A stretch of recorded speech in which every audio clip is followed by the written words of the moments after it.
Hello, welcome back to my channel. ఈరోజు నేను చూపించబోయే రెసిపీ బీరకాయ పచ్చడి అండి. అది కూడా బీరకాయ తొక్కు పచ్చడి అనమాట. టేస్ట్ చాలా బాగుంటుంది. నేనైతే చాలా సింపుల్గా చూపించేస్తున్నాను.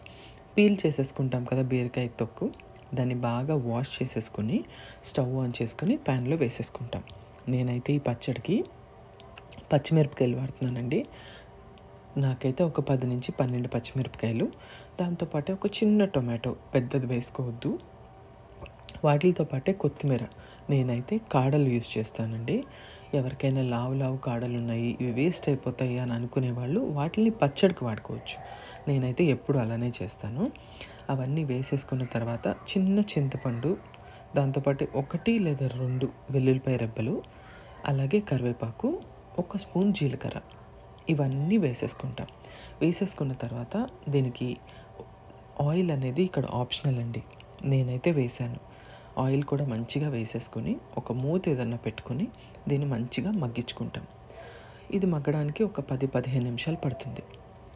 జాగ్రత్తగా సిమ్లో పెట్టుకొని మగ్గించుకోండి. ఆ తర్వాత టొమాటో అవన్నీ మెత్తగా అయ్యేంత వరకు మంచిగా దాన్ని మగ్గించుకోవాలి. ఎప్పుడైతే టొమాటో మిగతావి కూడా సాఫ్ట్గా అయిపోయినాయో అప్పుడు మనం స్టవ్ కట్టేసుకొని పక్కకు పెట్టేసుకుంటాం.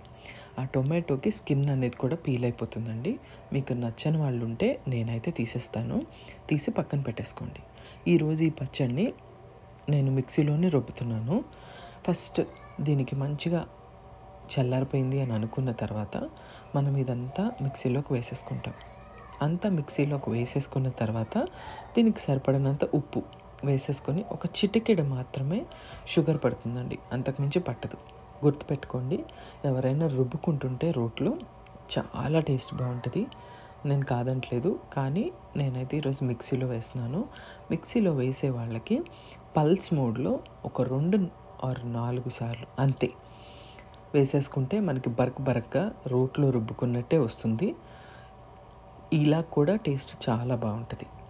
ఇప్పుడు మంచిగా అయిపోయింది కదా. అయిపోయిన తర్వాత దీనికి నేను తాలింపు వేస్తాను. తాలింపు వేయకపోతే అంత టేస్ట్ బాగోదండి.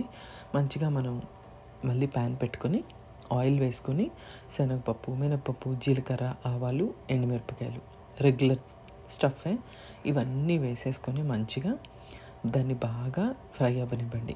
అయినాక కొంచెం కరివేపాకు కూడా వేసుకోండి. స్మెల్ అయితే చాలా బాగుంటుంది.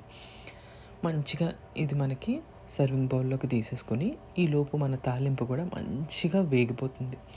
వేగిపోయింది అని అనుకున్న తర్వాత పచ్చడిలో కలిపేసుకోండి. ఈ పచ్చడికి పచ్చి ఉల్లిపాయలు కలుపుకోవచ్చు. టేస్ట్ అయితే అద్భుతంగా ఉంటుంది. అస్సలు మర్చిపోకుండా వేసుకోండి. ఆ తర్వాత గుర్తుపెట్టుకోండి, మనం పచ్చి ఉల్లిపాయలు మిక్స్ చేస్తున్నాం కాబట్టి ఇంకొంచెం ఎక్కువే సాల్ట్ పడుతుంది, అది చూసుకోండి. ఇదంతా బాగా మిక్స్ చేసేసుకొని మంచిగా మనకి ఉప్పు సరిపోయిందో లేదో చెక్ చేసుకుంటే మన బీరకాయ తొక్కు పచ్చడి రెడీ అయిపోయినట్టే. చాలా చాలా టేస్ట్ బాగుంటుంది. మీరు తప్పకుండా ట్రై చేయండి. ట్రై చేసి నాకు కమెంట్ సెక్షన్లో చెప్పండి. నేనైతే ఈ పచ్చడిని వేడి అన్నంతో కొంచెం నెయ్యి వేసుకొని ట్రై చేస్తే చాలా బాగుంటుందండి. వాటితో పాటు వడియాలు ఏమన్నా ఉన్నా కూడా వేసుకోవచ్చు. ట్రై చేయండి. మీరు కూడా ట్రై చేసి నాకు చెప్పండి. Thank you so much for watching. Bye.